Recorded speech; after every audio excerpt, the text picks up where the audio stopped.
अस्सलाम वालेकुम नाजरीन, आप देख रहे हैं प्रोग्राम सवाल। में हूँ एहसन शहजाद।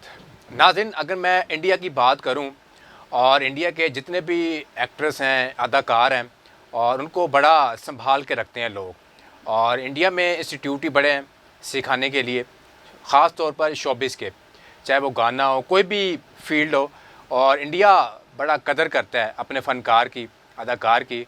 और अगर किसी को कोई कुछ हो जाए तो उनकी हेल्प भी बड़ी की जाती है। मगर पाकिस्तान में ऐसा माहौल है कि पूरी ज़िंदगी इंसान किसी को दे देता है और पाकिस्तान का नाम रोशन करता है। बाहर जाके पाकिस्तान में काम करते हैं, इतने बड़े बड़े नाम हैं, अगर मैं आपको बताऊं तो अभी भी हेल्प के मुंतज़िर हैं वो, और गवर्नमेंट को देख रहे हैं कि गवर्नमेंट हमारी हेल्प करेगी। तो इंडिया के मैंने ज़िक्र इसलिए किया कि इंडिया के जितने भी अदाकार हैं, चाहे वो गुलकार हैं और अदाकार हैं, एक्ट्रेस हैं, जो भी हैं, जितने भी बड़े नामवर हैं, या रिटायर होंगे या फौत हो गए हैं, गवर्नमेंट उनकी हेल्प करती है, अवाम उनकी हेल्प करती है, इदारे उनकी हेल्प करती हैं। उनके बाद जो और भी इदारे हैं वो भी हेल्प करते हैं उनके। तो शोबिस इंडस्ट्री जितने भी लोग हैं वो भी हेल्प करते हैं। मगर पाकिस्तान में ऐसा नहीं है। आज हमारे प्रोग्राम में मौजूद हैं जावेद कोडू साहब, और बड़ा काम किया, और 44 साल हो गए इस फील्ड को दिए हुए, और पाकिस्तान में इनका नाम है एक। जब हम नाम लेते हैं जावेद कोडू तो लोग कहते हैं नहीं यार, वाकई वो बड़े अच्छे हैं और जानदार आदमी हैं, यानी कि खुश मिजाज, और काम बड़ा करते हैं। आपने देखा होगा पीटीवी के ड्रामों में, देखा होगा, और भी प्रोडक्शन हाउस में आपने देखा होगा ड्रामे करते हुए, और थिएटर में भी देखा होगा, और लोगों को हंसाते हैं। आज मुंतज़िर हैं हमारे, जो हमारे हुक्मरान हैं, हेल्प करें इनकी। जेब में पैसे नहीं हैं, माली खसारे में हैं, और बीमार भी है, तो इल्तजा की जा रही है कि हेल्प की जाए। थोड़ा सा मैं पीछे जाऊं तो पिछले दिनों में एक किसी के घर गया हुआ था तो प्रोग्राम करने, उनकी सूरत हाल भी ऐसी ही थी। उन्होंने कहा जी पाकिस्तान में अलमिया ये है कि पूरी ज़िंदगी दे देते हैं, पाकिस्तान का नाम रोशन करते हैं, और जिसको अवार्ड मिलने का टाइम आता है वो अवार्ड किसको दिया जाता है? जिसकी कोई वैल्यू भी नहीं होती। टिकटॉकर को अवार्ड दिया जाता है, जिसके सब फॉलोइंग है, उसकी 10,000 है, 5,000 है, 2 जितनी भी है, उनको दिए जाते हैं अवार्ड वगैरह। जिसने ज़िंदगी दी होती है, जिसने टाइम दिया होता है, जिसने पाकिस्तान का नाम रोशन किया होता है, जिसने आवाम को हंसाया होता है, जिसका नाम होता है, उसको पूछा ही नहीं जाता। तब पूछा जाता है जब वो कैमरे के सामने होते हैं, जैसे मैं बैठा हुआ हूँ, परफॉर्म कर रहे होते हैं, बड़े बड़े लोग बुलाते हैं उनको, आए हमारे पास, आपकी हम दावत करते हैं, फिलाने होटल आएँ, बड़े 5 स्टार होटल में बुलाते हैं। मगर वो शख्स जब बूढ़ा हो जाता है, स्क्रीन से आउट हो जाता है, तो फिर उसकी कॉल भी कोई उठाना गवारा नहीं समझते, कि शायद पैसे ना मांग ले, हमसे हेल्प ना मांग ले। ये अलमिया पाकिस्तान में। तो आज हमारे साथ मौजूद है प्रोग्राम में जावेद कोडू साहब। इनसे बात करते हैं कि कितने अरसे से काम कर रहे हैं और बीमार हो चुके हैं, क्या गवर्नमेंट ने इनकी हेल्प की है या नहीं की? बताइएगा जावेद कोडू साहब। अस्सलाम वालेकुम।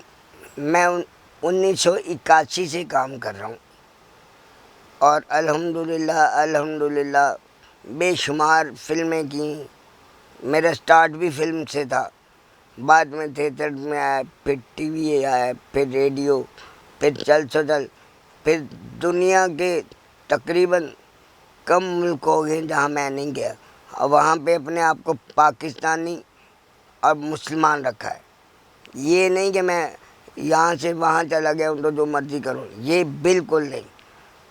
तो मुझे एक बड़ा अलमिया सा लगता है कि हमारे एक दोस्त हैं तौकीर नासर, वो इस्लामाबाद आर्ट्स काउंसिल से डीजी बन गए। मैं उनके पास गया, मैंने कहा भाईजान ये मुझे ना साल में 2 प्रोग्राम दे दिया करें और उसके जो पैसे हों वो दे दिया करें। वो डीजी हैं और ख़ुद आर्टिस्ट हैं। तो उन्होंने कहा यार मैं तो कुछ कर ही नहीं सकता, डीजी। तो फिर मैं यहाँ एक चीफ साहब के पास गया, तो मैंने कहा सर मेरा बिल बड़ा आ गया है, तो हमारा घर तो वही है, हमने क्या बढ़ा देना है। तो वो चीफ साहब ये कह रहे कि जी ये तो सोचना भी नहीं, जो हो गया वो हो गया। फिर ये पिछली गवर्नमेंट, उन्होंने वो जो एक गाने उंगली पे गाना गाते हैं उनको नासिर फिराज साहब जो पुराने खबरें पढ़ने वाले आर्टिस्ट हैं, और आपी हुमा डार को मुझे भी बुलाया। बड़े इज्जत आबरू के साथ हमें पंजाब, वो क्या नाम लेते हैं उसका, आर्ट काउंसिल। नहीं, पंजाब आर्ट्स काउंसिल नहीं, ये वजीर आला पंजाब हाउस बुलाया गया। अच्छा, वज़ीर आला पंजाब हाउस। तो मेरे इसमें सब खुश थे। वहाँ जनाब इतना बड़ा एक चेक आया, तो हमने कहा तकरीबन ये अच्छी अमाउंट होगी। तो जब मैं घर गया तो वो 30,000 रुपये का बिल था, वो मतलब चेक था। तो अगले ही कुछ दिनों में गैस का बिल 32,000 रुपये आ गया। तो ये क्या करें।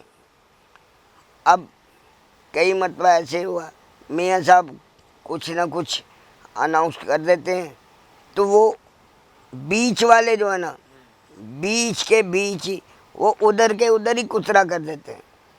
वो जो डिज़र्विंग पर्सन है जिसके लिए किया उस तक पहुंचता ही नहीं। तो मेरी बड़ी इनसे, मियाँ साहब से, बीबी साहबा से ये बड़ी गुजारिश है, और हजरात से भी, कि भाई अगर आपने करना है तो बड़े उस तक डायरेक्टली करें, इनडायरेक्ट किसी को ना करें। क्योंकि अकेला मैं बीमार नहीं, बहुत से बीमार हैं। अब कई इतने मैं तो बोल पड़ा हूँ क्योंकि महंगाई ने बुलवा दिया है।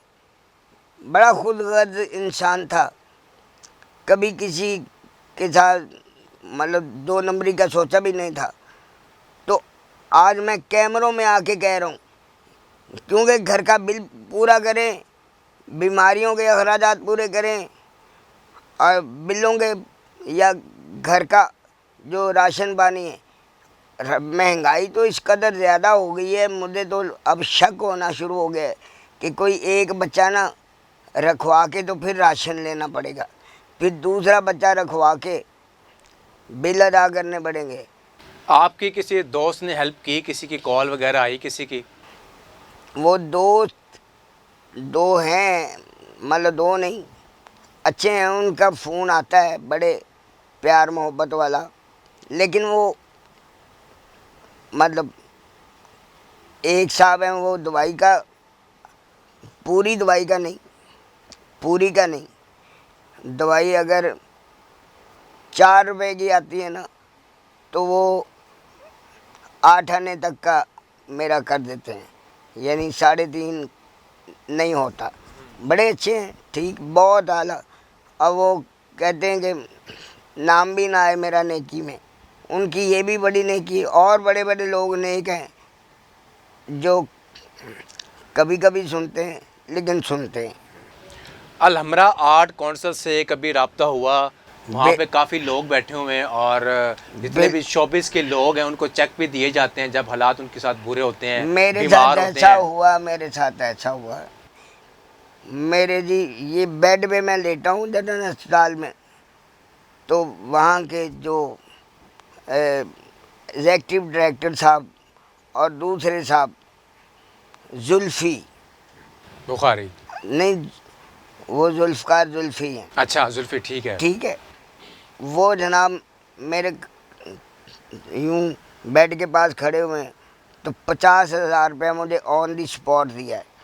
तो मेरी खिदमत कितनी है, जितना अल हमरा हॉल नंबर 1 जब शुरू हुआ था तब से लेके आज तक अल हमरा हॉल नंबर 1 की भी उतनी उम्र है, मेरी भी उतनी उम्र है। तो ये मुझे अवार्ड मिला। वो एक हमारे नजीब साहब हुआ करते थे, वो अब रिटायर्ड हो चुके हैं, उन्होंने मुझे ज़िंदगी में डेट दी कि यार तू एक ड्रामा कर ले यहाँ, तो तू चाहे बेच भी लेना ये डेट। उन्होंने मुझे खुद कहा, तो उसमें मुझे पैसे भी आए, 1,00,000 सवा लाख रुपए। लेकिन ना उससे पहले जो लोग थे वो कहाँ हैं, मेरी बिल्कुल समझ से बाहर है। क्या उन लोगों को मैं क्या दूसरे दिखाई नहीं देते, कोई दिखाई नहीं देता? बस ये वो जुल्फी तो ऐसा भला आदमी निकला। मैंने उसे कहा यार ये मेरे बेटे को मुलाजमत पे रख लो, तो कहने लगा जी मुझे वायलेशन भी करनी पड़ी ना तो मैं इस बेटे के लिए करूँगा। तो अगले हफ्ते रिटायर्ड हो गया। तो आपके बेटे करते क्या हैं जो साहब? मेरा बेटा मेरी हाइट का है, तो ये दुनिया न्यूज़ पे है, वो क्या नाम लेते हैं, मज़ाकरात, उसमें शेरा नाम से वो इमरान अशरफ का शो, सरदार कमाल है, सखावत है, सानी है और वो और हजरात भी है। लेकिन वो तो प्यार कर रहे हैं, बाकियों का प्यार कहाँ है? मैंने सारी ज़िंदगी एक दो बंदों से प्यार नहीं किया, सब बंदों से प्यार किया जितनी औकात है। हाँ, सोहेल अहमद एक ऐसी पर्सनैलिटी है कि जो किसी के लिए एफर्ट करते रहते हैं, मेरे लिए भी की उन्होंने, लेकिन उनको पता नहीं क्या हुआ कि आगे से मना कर दिया गया। आगे से मना मतलब बस मैं नाम नहीं लेना चाहता। आपने तो सोहेल अहमद साहब से साथ इकट्ठे ही काम किए थिएटर वगैरह में, तो इतना काम किया है कि बस बहुत काम किया है। अब उनके दिल पे भी बीत रही होगी कि हमने सारी ज़िंदगी इकट्ठा काम किया है, तो एक बंदा मेरी टीम में नहीं है, तो वो उन्होंने कोशिश की कि ये आए, तो वो ऊपर से कोई पता नहीं क्या मामला हुआ, उनका मामला ना होने नहीं दिया, वरना अब आपके घर के जो हालात हैं कैसे चल रहे हैं और दवाइयाँ कैसे मैनेज हो रही हैं, बिल कैसे मैनेज हो रहे हैं? जैसे आप बता रहे हैं कि 30,000 का चेक मिला, 32,000 का बिजली का बिल आ गया, बिजली तो का कैसे नहीं, गैस का बिल आ गया, तो ये अखराजात कैसे आप कर रहे हैं? मुझे समझ नहीं आ रही इस बात चीज़। मुझे तो अब ये भी समझ नहीं आ रही कि गर्मियाँ आ रही हैं और डॉक्टर ने मुझे एसी का कहा हुआ है, क्योंकि मुझे दिल का मामला भी है, ब्रेन हेमरेज भी है, फालज भी है, दोनों टांगें भी टूट चुकी हैं, बड़ी आंत का ऑपरेट भी हो गया है, अल्सर का ऑपरेट भी हो गया है। तो मेरे लिए ना एसी बड़ा ज़रूरी है। लेकिन जैसे हालात आ रहे, मुझे तो लग रहा है चार पहिए ही लेके बाहर बैठेंगे, पहला ज़माना याद करेंगे, पंखे हाथ में पकड़ के ना, चलो जी। कोई नुमाइंदा आपके पास आया गवर्नमेंट की तरफ से या कोई पॉलिटिशियन की तरफ से, कोई आपके पास नुमाइंदा आया जी आपको नुमाइंदा तो दूर की बात, फोन भी नहीं आया किसी का। नुमाइंदा तो होता ना नकद आना कि जी मुझे फलाने भेजा, नहीं, कुछ नहीं ऐसा। ये दूर के ढोल सुहाने, वो ऊपर से अनाउंस हो जाता है, बीच में ऐसी वो कैंची चलती कहीं कहीं कहीं कहीं, वो मतलब असल बंदे तक पहुंचने से पहले पहले ना वो चीज़ भी फौत हो जाती है, और उसको अगर कोई मिल भी जाए तो उस जगह मिलता है जहाँ उसका बिल इतना सारा बना होता है, तो वो सारा उधर चला गया। तो भाई घर के अखराजात भी हैं और बच्चों ने पढ़ना भी है, बच्चों के स्कूल भी हैं और मामलात भी हैं। तो दिन ब दिन महंगाई इतनी बढ़ती जा रही, तो ये जो राशन पानी दूध ये कहाँ से आना है? अच्छा जैसा आपने जैसे बताया कि फिल्मों में बड़ा काम किया, थिएटर में बड़ा काम किया, पीटी में ड्रामों में बड़ा काम किया, उस टाइम कितने पैसे मिलते थे? तो अब की निस्बत अब क्यों नहीं ऑफ़र आ रही ड्रामों की, प्राइवेट ड्रामों की, पीटीवी सरकारी है और थिएटर की, अब क्यों नहीं ऑफ़र आ रही? कहाँ गई वो ऑफरें अब? सोहेल अहमद का निकाल के ना मुझे कई लोगों से इख्तिलाफ है कि यार मैं बैठ के तो कर सकता हूँ। जो लोग मुझे देखने के लिए तरसते थे कि हम कोडू से हाथ मिला लें, उन्होंने फ़ोन तो दरकिनार कभी किसी के थ्रू भी नहीं पूछा। तो ये ऐसा नहीं है मकाफ़ाते अमल है, अगर ये जो कर रहे हैं तो वो इनके साथ भी होगा, अल्लाह ना करे कि हो, लेकिन ये अच्छा नहीं कर रहे किसी के साथ। अच्छा, बल्कि एक मरहूम मैं उसे कहूँगा, उसे बंदा तो कहना ही नहीं चाहिए, वो पता नहीं कौन है, वो अमानुल्लाह साहब स्टेज पे आए तो अमानुल्लाह साहब को कहता है वो तेन स्टेज पे आन के नहीं देता है। तो मेरे तो बिल्कुल ही वो पंजाबी कहने जिन्हें तौर पर हो गए कि यार अमानुल्लाह साहब को ये बंदा ये कह रहा है, तो आम इसके लिए फिर कुछ नहीं। फिर थोड़ी अमान साहब की फौतगी के बाद, मतलब साल 1.5 साल बाद, वो अमानुल्लाह साहब की बेटी इंटरव्यू लेने आई। नूर अमानुल्लाह। हाँ, तो बेटी ने कहा कि अंकल आप इंटरव्यू कर देंगे मैं। तो वो कहने लगा कितने लाख का चेक दोगे। मुझे तो गुस्सा ही चढ़ गया। तो तू ये देख किन की बेटी है, क्या कह रही है, और तुझे शर्म आनी चाहिए। मैं अब नाम ले लेता हूँ, मुझे कोई हया नहीं है। जफरी मरहूम है वो, शान जिसने सारा स्टूडियो बर्बाद कर दिया। अमानुल्लाह साहब के बस्ते लिए फिरता था। मैं अमान साहब से कहता था कि पाना की तुझी बर्गर खाने वाली मशीन ली फिरते हो। तो अमान साहब ने कहना चुप रियाज शाह साहब का बेटा तो आप ही नीलो का बेटा, कोई गल नहीं। उन्हें अमान साहब के नाल रह के भी अदब नहीं सीखे, स्टूडियो बर्बाद कर छड़े ने। टैक्नीशियन कितों, मतलब जिन्होंने ये कहा जाता है कि जी आज शूटिंग होनी है, तो शामी पता लगता जी और भाग घर नहीं आया, कितों का वो इंसान है। इंसानियत की कदर करोगे, इंसानियत की कदर करोगे।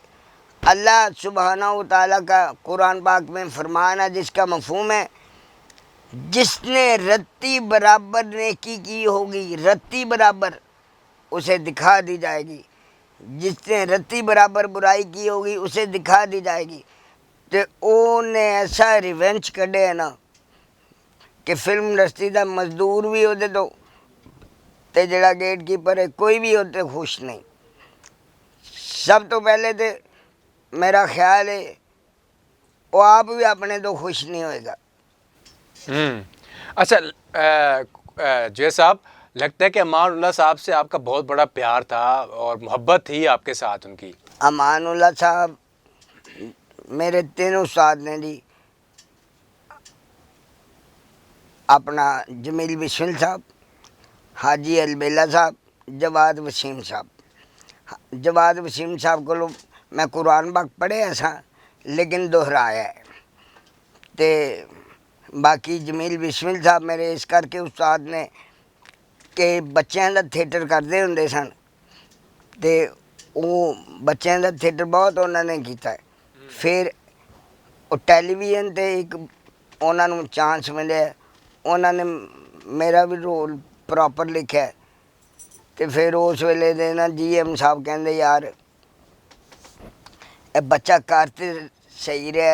रिहर्सल होंगी सी उदों बड़े बड़े दिन, बमा सारा शुरू तो लेके एंड तक। ठीक हो गया जवेद साहब, प्रोग्राम का टाइम भी ख़त्म हो जाता है। तो नाज़रीन मेरी अपील है, आपने जवेद साहब की बातें सुनी और रिक्वेस्ट कर रहे हैं कि हेल्प की जाए और जितने भी हमारे एक मिनट। हाँ जी हाँ जी। एक हेल्प होंगी है एंड वाली, एक होंगी है इज्जत मजरू वाली। इज्जत वाली होवे, इज्जत मजरू वाली ना होवे। वो ना होवे कि जी मैं 20 रुपए दे दें तो अपना 85-100 का लोगों को कहना फिर और मैं उन्होंने मिला था वो बेचारा वो नहीं हो जड़ा ओ है।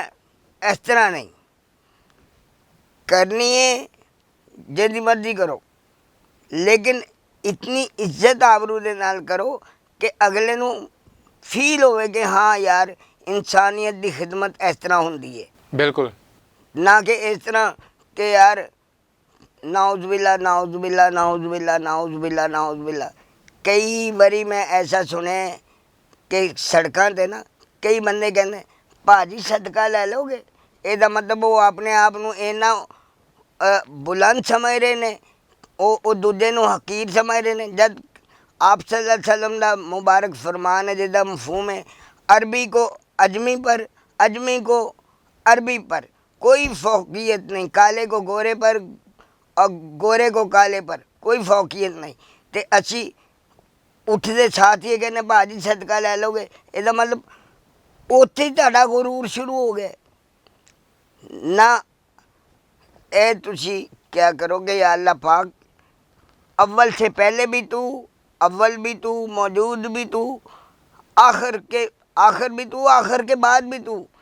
ये मुझे पहले नहीं पता था, जब मैंने एंड ऑफ द वर्ल्ड देखे ना 2-3, तो तब पता चला कि हमने तो अव्वल आखिर फर्स्ट ही देखा हुआ और दरमियान देखा हुआ, तो इसके बाद क्या है, तो अल्लाह ही अल्लाह है। ऐसे ही सरदारुल अंबिया रहमतुल लिल आलमीन सल्लल्लाहु अलैहि वसल्लम की नबूवत थी, है और रहेगी। हम थे, हैं, न रहेंगे।